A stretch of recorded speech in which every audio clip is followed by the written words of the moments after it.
I'm proud to present the official trailer for Path of Exile Scourge. Okay, let's go!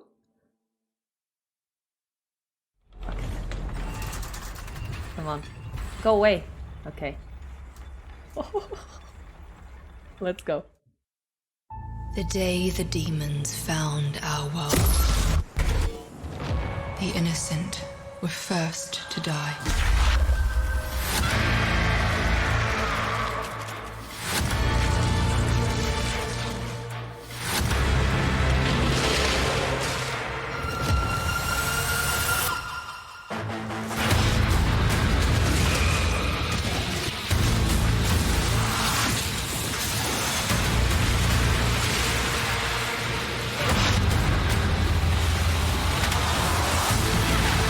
They approach your world, your Raycast.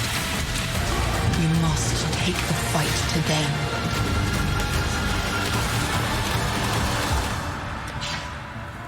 Embrace the power of chaos. Become more than mortal. Face the nightmare.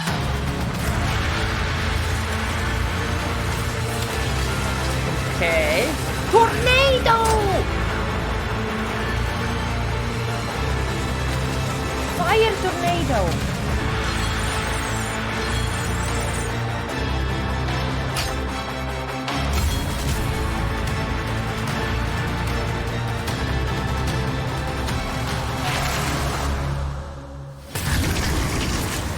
They are ravenous. They are endless. They are the Scourge. Scourge. Wow, that looks super cool. That looks super cool. I'm gonna look at the chat on my phone. Wait. The Path of Exile Scourge expansion contains a lot of new content and features that we'll reveal to you today. Let's start with its namesake, the Scourge Challenge League. Upon leaving Lioneye's watch, you're startled by a figure appearing out of nowhere, trying to escape from something you can't see. She hands you a rusty-looking device called the Blood Crucible and urges you to implant it into your body. In your body? As you play through each area in the Scourge Challenge League, the Blood Crucible fills with the blood spilled by monsters you have slain. Once it reaches a certain threshold, you're able to activate the device. This will instantly thrust you into a parallel reality, an alternate Raycast where some form of apocalyptic event is occurring. This Raycast is overrun by demons known as the Scourge. They're powerful, dangerous, and come in many forms. The more blood you have collected, the longer you can stay shifted into the parallel Raycast. But the longer you stay, the more damage you'll take. When the Crucible's blood runs out or you choose to shift back, you are instantly returned to your original location in our Raycast to continue your journey. Ooh, kind of fun. So why enter an alternate reality to fight a horde of ravenous demons? The answer to that question is exactly what you expect from Path of Exile. You're not there to save the world, you're there to find cool items. You can put an item inside the Blood Crucible. While you are killing the Scourge, it absorbs corruption from the alternate Raycast and focuses it onto the item. After enough kills, your item is ready to transform. When it does, it becomes corrupted and gains a pair of Scourged modifiers.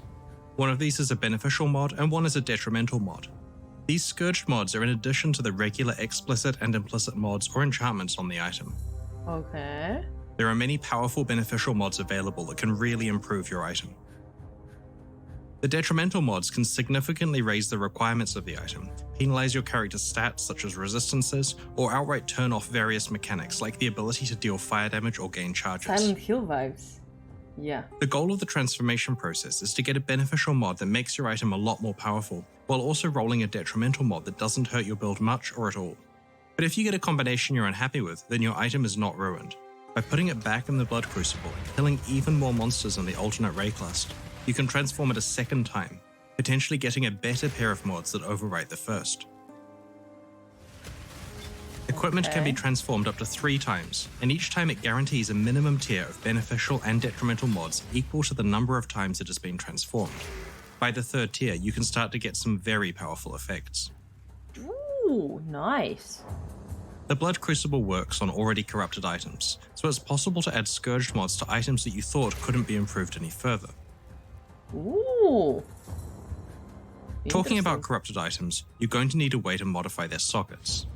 While in the alternate ray class, you can find tainted chromatic orbs, tainted jeweler's orbs, and tainted orbs of fusing, which work exactly the same as their regular counterparts but can only be used on corrupted items.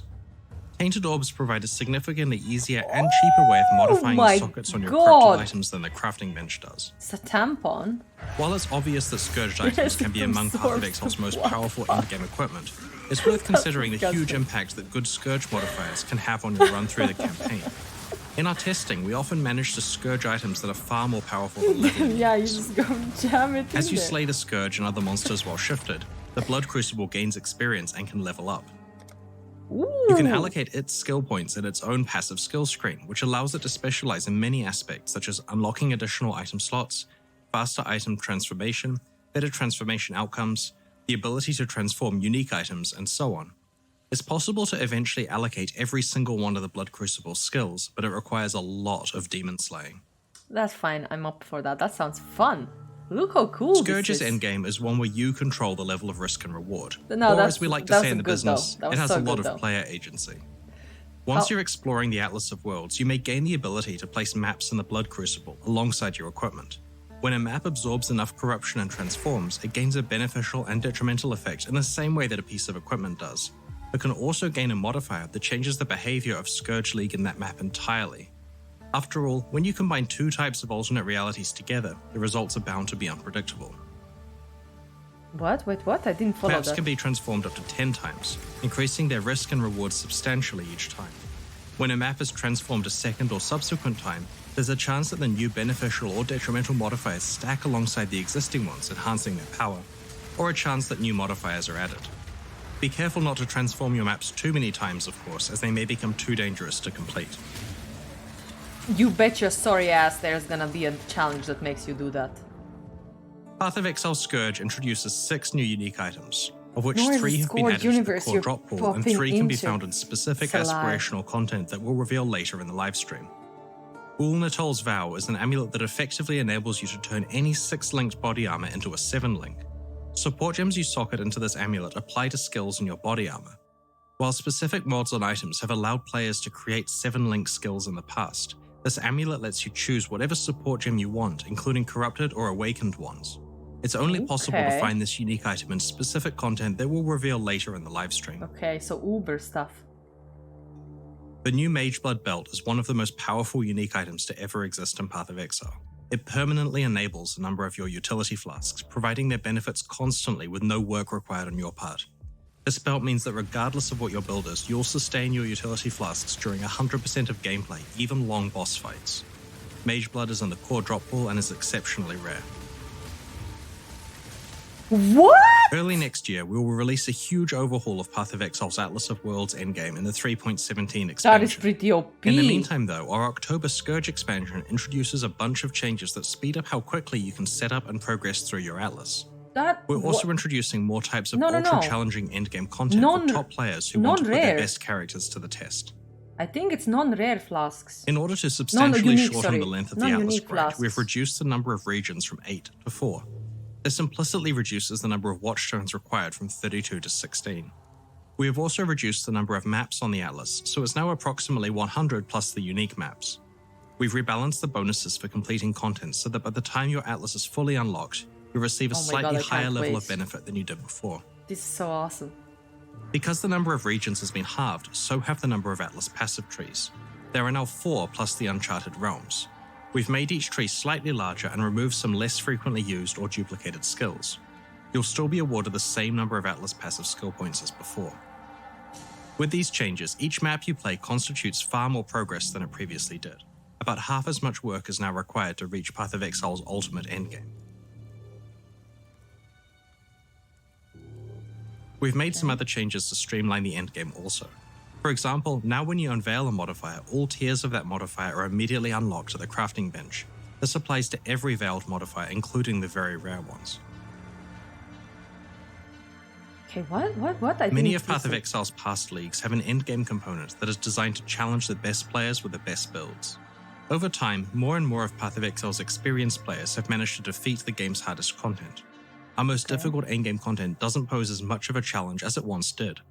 In the Scourge expansion, we have added a set of new aspirational content, uber versions of Breach, Blight, Legion, an extension to Delirium's Simulacrum, and a revamp of Delve. Simulacrum. That's how you're supposed to Breach's pronounce it? endgame involves running breach stones, which can be placed in the map device to open portals to a breach lord's domain. For each breach lord, there are currently 4 tiers of breach stones, and you can upgrade between them using blessings. Path of Exile Scourge introduces a new tier, Flawless Breach Stones. These can't be obtained via blessings, but are instead found in the Maven encounters where you fight the breach lords in their most challenging forms. These Flawless Breach Stones require a substantially more powerful character to complete, but have rewards appropriate for their difficulty. Whoa, cool, from Maven. Existing Breach Stones now have 2 random modifiers, from a pool that doesn't include build disabling ones, such as not being able to leech. And the new Flawless Breach Stones have 4 of these modifiers, which represents a significant jump in difficulty. They can drop special versions of the Grasping Male body armor, which has a specific fractured modifier themed around the breach lord of that domain. The Ulnatol's Vow unique amulet we revealed earlier can only be obtained through Flawless Breach Stones. All Breach Stones have been modified so that the items you earn from monsters are now dropped in the spiral at your feet when you complete or fail the event. In addition, rare monsters and breach domains drop an additional random reward type, such as scarabs, maps, or divination cards, with Flawless Breach Stones adding 2 additional reward types. All Breach Stones are far more rewarding than before. All Breach Stones, okay. Blighted maps were previously our pinnacle Blight content and could be anointed up to 3 times to increase their difficulty and rewards. In the Scourge expansion, while you're playing Blighted maps, you may find a Blight Ravaged map. These have increased monster difficulty and are always monster level 85. They can be anointed up to 9 times with up to 3 of any one type of anointment. These incredibly challenging encounters can also yield one of Scourge's powerful new unique items. Since when? In Legion, you can combine up to 5 timeless emblems to enter the domain of timeless conflict. While playing the domain in this expansion, you can find unrelenting emblems, which can be mixed and matched with timeless emblems for a substantially more challenging and rewarding encounter. How difficult this Delirium's Simulacrum encounter has been extended, with 10 additional waves of combat. As you can expect, these extremely difficult extra waves are very rewarding and feature escalating chances for a Delirium boss to spawn. With each wave you play, the Simulacrum now has increasing chances of dropping cluster jewels and past wave 20 Delirium unique items. Previously, you could only get a maximum of 1 Delirium unique item per Simulacrum, but now you can walk out with multiple high-value items such as voices. Simulacrums not only represent a lot more value now, but also an opportunity to truly test your character against some of Path of Exile's hardest content. Oh my god. In addition, Delirium orbs are now a lot more common, and Delirium's rewards have been improved, due to less popular ones like Prophecy and Talisman being removed entirely. Talisman We've is made removed? quite a few changes to Delve in the Scourge expansion. Finally! The first change is that we have completely rebalanced the entire thing so it's just more rewarding and more challenging at earlier depths. They did In it. general, They finally monsters did scale it. to have more life but less damage than before. We've improved monster skills and biome modifiers to make deeper depths more challenging to go with their better rewards. Due to these changes, we've wiped the standard Delve ladders but have retained your previous depth on your characters. To get back on the ladder, just play at whatever depth you were still able to complete. We've also improved the Delve catch-up mechanic. Previously, if you entered Delve for the first time at level 90, you'd be taken to a depth that is the equivalent of Tier 1 maps. Now we'll be taken to the equivalent of Tier 13 maps. This means that if you want, you can essentially ignore Delve until the late game rather than having to play as you go. Yeah, and then you don't We've have increased enough. the base sulfite cap from 600 to 1200. Underground cities are now more common and you'll encounter bosses more often, including all. You can rarely find fractured items with Delve modifiers on them. Oh, okay. Fractured We've items also with increased Delve fossil and modifiers. resonator availability throughout the Azurite mine. Fossil availability outside of Delve has been reduced. All resonators drops are now chaotic resonators, with alchemical resonators not dropping anymore. We've also improved the least powerful fossils. Oh, hello. No It has been a alchemical long time resonators. since we've done a big rework of Path of Exile's iconic passive skill tree. The Scourge expansion includes quite a lot of changes, and before I list them, I want to emphasize that our goal here has been to keep the tree as similar to before as possible. All of your years of muscle memory will not be wasted. The tree will still feel like the back of your hand, despite our changes. While planning this rework, we examined every aspect of the passive skill tree. We reviewed and improved each of the tree's class start areas, we added new clusters of skills, improved existing ones, and concentrated power more directly on each skill's primary function. The process of doing this identified that many passive Translate skills had much? How niche come? stats that didn't matter to most characters or distracted away from the What? purpose of what the skill Fire was trying life to do. wheel is back! When we took niche stats away from a skill, we buffed the primary function of the skill so that it was more concentrated on one purpose. Oh my god. While look I'm sure how the powerful different it passive looks. skills sound great to you, you're probably wondering what happened to all of those niche stats. You see, while we were doing this revamp, we realized that specific build-enabling niche stats appearing in specific locations on the tree actually constrained players' passive builds in quite severe ways. Players who wanted to get several specific niche stats often had little flexibility with the rest of their tree because they had to plan around getting to the specific clusters that had those niche stats in them. Rival League starts. We decided Wow. we wanted to solve both problems at once here, to move niche stats off the main tree, but also to provide a way to get them, preferably from many different locations all over the passive skill tree. And that's how we came up with a passive masteries system. Outside of the class start locations, all passive skill clusters that have a notable passive in them now contain a passive mastery.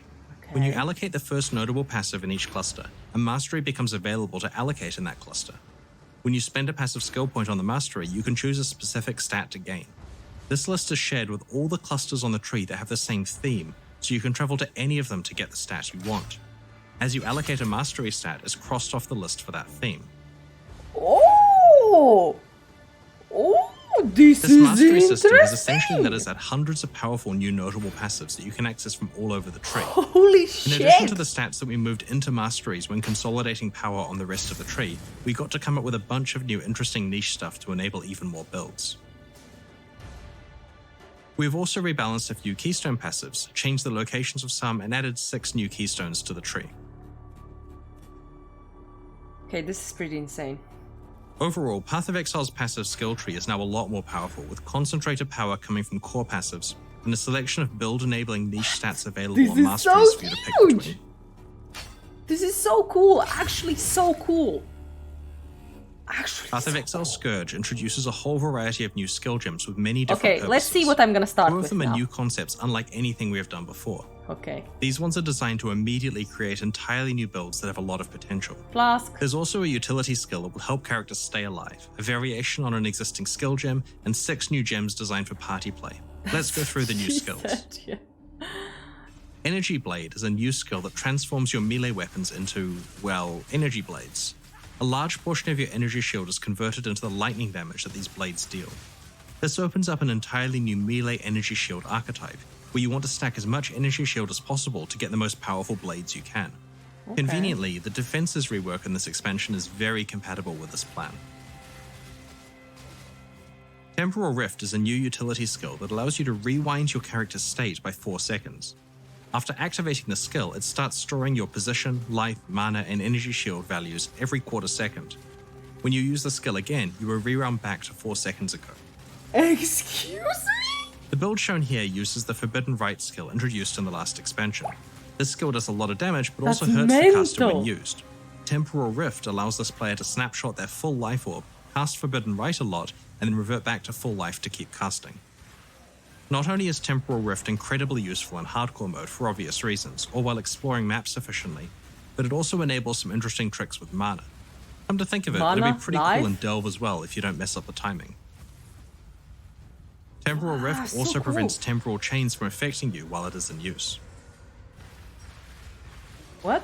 What did it say? Tornado is Temperatures? another new skill. As the name suggests, it creates a tornado that relentlessly moves towards enemies and pulses with damage. While the tornado is forming, you have a couple of seconds where it will absorb damage from projectiles you hit it with. Fire as many projectiles as you can into it during that period, and it'll power up, greatly increasing its damage output. Kind of slow as fuck, this In the stuff. Expedition expansion, we introduced a skill called Explosive Concoction. Based on player feedback, we're improving the skill so that its projectiles are thrown faster, have a higher base crit chance, and have greater speed. Now that we feel that Explosive Concoction is sufficiently powerful, we're introducing a similar new skill called Poisonous Concoction. As the name implies, this one deals poison damage rather than fire damage, and consumes charges from your life flasks rather than your elemental flasks. Poisonous Concoction scales its damage based on how much life the consumed flasks recover, which encourages you to craft your flasks to take advantage of this. Kind of interesting, I guess. It's quite Because- rare for us to introduce skills that only work for party play, but in the Scourge expansion, we've created a set of 6 that function in similar ways but do different things. These link skills create a bond between you and a specific party member, providing a big benefit to them while they stay within range, but with the very important drawback that if they die, so do you. Nah. Okay. Soul Link protects your target by causing a percentage of damage they are dealt to be applied to your energy shield instead. If you have built a tanky character with a lot of energy shield, then you and your target will be protected by it. Protective Link grants your target a chance to block attacks that is equal to yours, and also grants some life gain on block to them. By default, the obvious use of this Link skill is to allow you to specialize in block, and then use it to protect an ally that is specialized in something else, like damage. But there are some cool tricks you might discover. For example, the Glancing Blows keystone passive doubles your block chance, but changes that so that you still take some damage from blocked attacks. In conjunction with Protective Link though, your target will receive your doubled block chance, but won't receive the drawback. Wow. OP. Intuitive Link is socketed alongside a spell on your character, and that spell is triggered from your target's location when they hit an enemy. This could be useful, for example, if you have a party member who's cycloning through enemies, and you can trigger your spells from within those packs of enemies without having to get close yourself. There are 3 other Link skills that we will reveal closer to release. As this expansion does include significant nerfs to Aura bot characters who stack auras for the benefit of their party members, It kind of these Link sucks skills because give them a this is viable, cool, more but active this is only playstyle. good for people who play in party. Link skills cannot normally be used with your minions, but we're adding a minion mastery to the passive skill tree that allows you to use Link skills with them. However, this has a high ongoing mana cost that is difficult to stay on top of. Okay. So yeah, you In can Path of use Exile it with Scourge, minions. we've done a lot of balance work improving flasks, ailment mitigation, general character defenses, and elemental damage over time. We've made some changes to how stacking auras and curses works, and have buffed most awakened support gems. We've posted about the changes we intend in the Awakened last couple of support weeks, gems. and have been iterating on these changes based on I testing and wondered your why feedback. you buffed them because you We're just posting the nerfed full them. Scourge patch notes after the Q&A portion of this live stream, so we'd Reaper encourage you to with check out the full Ubuntu details of Link. the balance changes there. We first introduced guilds alongside Path of Exile's initial Hey, release in Chromie October Crew is gonna get their 2013. own hideout. Our guild now. leaders and members have been patient for a very long time, and after 8 years, we're rewarding that patience with a wave of guild quality of life features. As a game about items, the functional heart of a Path of Exile guild is its stash. You can finally control-click items into and out of your guild stash and access other features such as the drop-down list of stashes, drag-and-drop stash Guild ordering, stash affinities, has etc. currency We tab. have also introduced guild versions of all of the types of premium stash tabs, so guilds can finally enjoy popular tabs such as currency or map tabs. While shared guild tabs are a little more expensive than individual tabs because of their server costs and development overhead, we have bundled all of the exotic ones together in a single discounted bundle for guilds that want to invest in the whole lot at once. Whoa, We have also okay, added I'm the not gonna ability get to them export a properly. CSV file of your guild stash activity log for convenient auditing. We wanted to pair functional with fun, so we've introduced guild hideouts. Guild leaders can select any in-game or microtransaction hideout that they have unlocked and create a guild hideout How based cool on is that this template. hideout actually? What These the hell? hideouts are a great place to hold guild meetings or to just have as a space for members to meet up between maps. If you're hanging out in your guild's hideout, you can use its map device as though it was your own. We understand that not everyone is in a guild, so there's one hideout-related feature that we wanted to mention. We have entirely removed the favor system from Path of Exile. From this expansion onwards, all hideout decorations that could previously be obtained with favor are now available to all players in unlimited quantities, both personal and guild hideouts. Now, there's Ooh. nothing stopping you from making the hideout of your dreams. Except the limit of how many items We've also you can added put a in system hideout. that allows you to filter decorations by tag because there are just so many available to you by default now. That's cool too. Hey, Alongside Crick. Path of Exile Scourge, we're introducing the Expedition content from our last expansion into Path of Exile's core game, I with a few approve. adjustments. Expedition artifacts are no longer tradable items, which has two key effects. The first is that they are automatically collected as you complete expeditions, and the second is that all characters can now engage with the Calgaro merchants without having to feel that their best plan is to trade the currency away to other players who may use it more efficiently than them. It's a difficult decision working out whether to make specific items tradable or not, but we feel that on balance, this new approach will solve several problems with the system. It's also worth noting that the currency items that allow you to re-roll the vendor's inventories are still tradable. You'll start finding expeditions from Act 6 onwards. There's an 8% chance for a map to contain an expedition, and they can be further augmented through investment in the appropriate battle's passive skill tree. Okay, I get behind this. As we move new leagues to core, we will replace outdated obsolete content. In this case, Expedition replaces Perandus. Details are in the patch notes. Oh, goodbye, Parand. love the tumbling While meat. clicking on items is a critical part of playing an action RPG, there's a fine line before it becomes a chore, and we're trying hard to make sure that clicks on items come with appropriate reward. Expedition artifacts being automatically picked up isn't the only improvement we're making to reduce unnecessary clicks in this expansion. In order to make sure that each stack of currency items is worth a click, we're trying out a system where currency items drop less frequently, but in larger stack sizes. For example, Scrolls of Wisdom in the late game might drop 1/10 of the time, but when they do, it'll be in stacks of 6 to 14. This means that the click that you will make will gain you a much more meaningful amount of currency at once. Okay, I can get We have behind applied that. this to many different types of currency items, and the effect of the system gets larger as you get further into the game. In addition, we've had a look at instances where item drops happen simultaneously, and we've made it so that items that can drop in stacks will automatically do so. This includes at the end of delves, incursions, rituals, blight encounters, breach zones, and the simulacrum. We have also applied this approach to many chests and areas like splinter drops Nice. throughout Path of Exile. Hey, Ito. Yeah, this is really cool. Before we move on to our final announcement and live Q&A, let's have a quick look at the new set of supporter packs Okay, that are let's take a available look. right now to celebrate the launch of Path of Exile Scourge and help fund ongoing development of Path of Exile. 8 years. Based on player feedback, we've increased the Ooh. value of the $30 and $60 supporter packs by adding That's $5 kinda worth cool of armor. points to each one. This means that you now receive the full value of what you spend in points, ugly. with the new sets of exclusive cosmetic microtransactions on top. These include armor sets, weapon skins, portals, shields, and helmet Oh, attachments. that looks really cool. The Ancient Dread pack contains an exclusive pair of wings, and the Intrepid Liege pack contains an exclusive pet. These new packs each have Ooh. 3 value tiers that you can upgrade These between are- within their respective series. Thank you so Okay. much for your support. This Purchases of these supporter packs make portal expansions like Scourge possible. It's fucking mental! Shortly we'll begin our Q&A and we'll answer your burning questions. But first, we have another quick announcement to make. Twitch Royale In the tournament. Expedition League, we teamed up with Twitch Rivals to run our first ever Path of Exile Royale live tournament. This event saw our favorite content creators teaming up in pairs to compete for awesome prizes. We're excited to announce that following the launch of Path of Exile Scourge, we're doing it again. This time around, competitors will compete alone, but we've added a unique twist. Towards the end of the match, surviving players may encounter a brutal but rewarding boss fight, which could have significant strategic implications for how they play the match. There's $30,000 of cash on the line alongside some of Path of Exile's best microtransactions. Tune in on October What? 28th at twitch.tv/twitchrivals to see who will decimate their competition.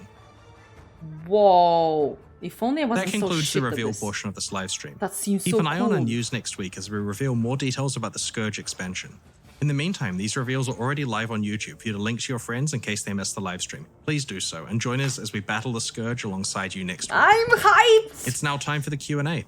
If you have any questions about what we've shown you today, please get them ready because I'm about to be joined by Ziggy D as we answer your questions from Twitch chat, and after that, we'll be posting the full Path of Exile Scourge patch notes.